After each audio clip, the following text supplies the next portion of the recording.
Hello, my name's Rachel and welcome back to my channel. So today we are going to be covering the difference between accumulation funds and income funds. Now, when I started investing a few years ago, this was something that I had to either read in a personal finance book or Google because I needed to know what the difference was. And if you're starting to invest for yourself, this is a very key piece of information. And it could also make a massive difference to the way that you're choosing to invest and also the amount of money that you're seeing in a few years' time. So it is really, really important to get it right for you. You will often see income abbreviated to INC and then accumulation abbreviated to AC, and this will be in the fund name often. So if you see INC or AC, it's talking about the same thing, income or accumulation as well. I think it's so important to talk about these abbreviations of a different terminology that's used, as it can often create a barrier to investing if you don't understand these terms.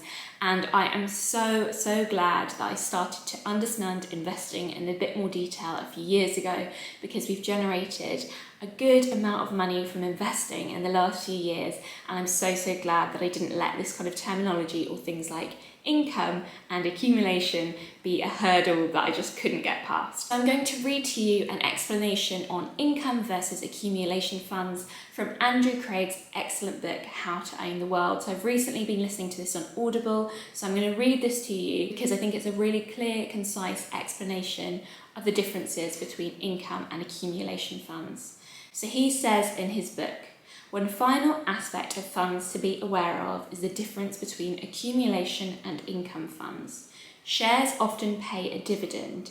If you own shares in a company, that will pay out a proportion of its profits to its shareholders, usually twice a year. This is the dividend. As we have seen, bonds also pay a percentage return known as the coupon. Dividends and coupons are collectively described as income.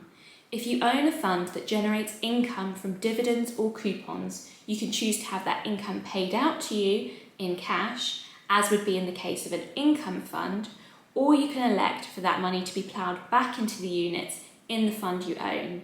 This is called accumulation. Very often you'll be able to choose between income or accumulation versions of the same fund. And this is definitely the case with me. So I'm invested in, to give you an example, the Baillie Gifford American Fund. And there are both Baillie Gifford American accumulation funds available and Baillie Gifford American income funds available. I have personally chosen to invest in the Baillie Gifford accumulation fund, and that is because at this point in time, I don't need to take the money out. Now, Andrew Craig goes on to explain why this is so important. He says, unless you need the money, for example, if you're retired, it is best to choose to own the accumulation fund.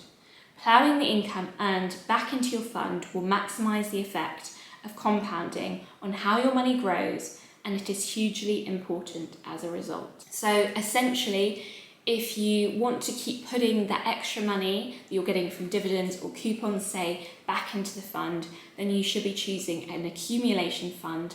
And if, say, you're retired or you want to be seeing an income from your investments and your funds, then you should be choosing an income fund. As I said, at this point in time, all the investments that I am choosing to make are in accumulation funds, and then obviously different stocks and shares as well. But I find that the accumulation funds work best for me because I like to see that money go straight back in and for that money to start compounding and growing in my investment accounts. If I was retired, which obviously currently I'm not, then I might choose to select the income generation funds instead. My husband and I do have dreams of retiring early, doesn't everybody?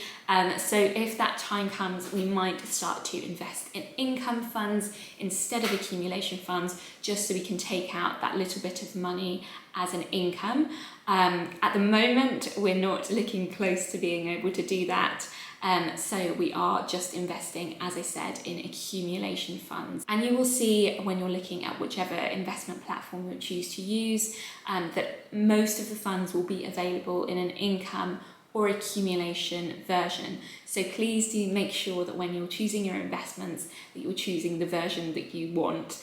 and that is right for you at this time. So I hope this video has been helpful and hopefully got you past that first barrier of investing, and maybe you can go away and make the investments that are right for you and hopefully start seeing some money coming in from your investments. It's so exciting when you start investing to see how you do and to take control of your finances in that way. So I really hope this has been helpful for somebody that's on that kind of beginner investment journey. If you have any ideas of any other videos that you think might be helpful in this kind of investing beginner niche, then please do let me know, because I'm more than happy to make any videos that might help people to get started with investing, because for me personally it's something I'm so pleased that I've started doing, and I would like to be able to help anyone start investing if that's what they want to do. Obviously, I am not a financial advisor. I'm just very keen on investing and have seen the rewards that I have had from investing, and I'm so pleased with them. So yeah, any questions, do let me know in the comments down below. So yes, if there's any basic terms in the niche of investing that you would like me to explain here on this channel, then please do let me know in the comments down below. If there's anything that seems quite simple but is actually confusing you and is creating a barrier or hurdle to investing, then please do let me know in the comments down below, because I would really like to make more of these kind of videos to hopefully help you with your investing journey. Thank you so very much for watching, and if you fancy subscribing, that'd be awesome too. I'll make more of these kind of videos. I also have lots of different portfolio videos so you can see in a little bit more detail which investments I'm making at the moment in funds, ETFs, trusts, stocks and shares as well. So thank you so very much for watching, and I wish you all the best. Bye bye.